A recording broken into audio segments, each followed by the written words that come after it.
Yesterday, we lost one of the nation's greatest listeners, Sir David Amess.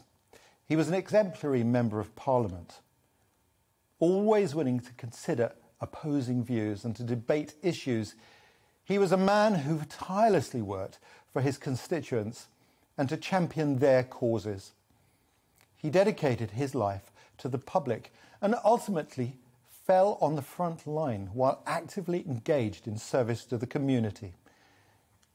He may have been brought down by a cowardly act, but he will not be forgotten. We should take heart from his personal courage and his example. Thinking about the day's tragic event, I was reminded of the old saying, ask not what you can do for your country, ask not what your country can do for you, but what you can do for your country. It may seem an old-fashioned thought, but I firmly believe that each one of us has a duty to contribute to our nation and to global society. We must work daily to preserve our democracy, its freedoms, its values, to expose malice and to promote positivity, to learn from mistakes and to strive to make the world a better place. Yesterday's terrible events may have been intended as an attack on our democracy, but in truth, it was a futile act and a timely reminder that we are strongest when we stand together. Our enemies should not make the mistake of misconstruing our willingness to engage in robust political debate, scrutiny and disagreement as a weakness. For open and lively debate is our greatest strength. The secret is in the name of our country, the United Kingdom. As we move forwards, we must, of course, adapt to the challenges of the new world. Free access to the people, to government, is a fundamental principle of British democracy that must be maintained.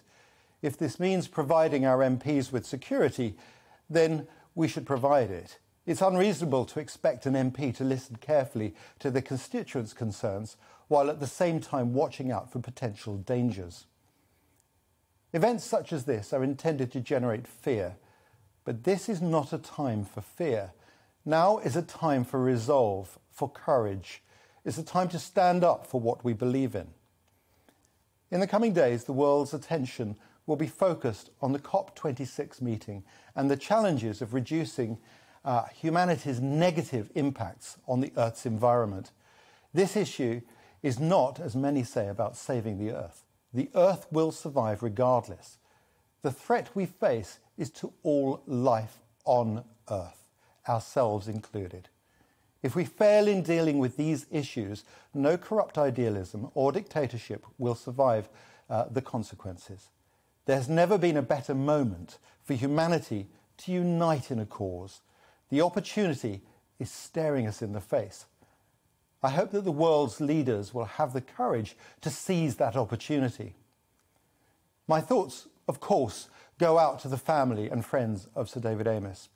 Prime Minister, why don't we grant Southend-on-Sea city status in his memory?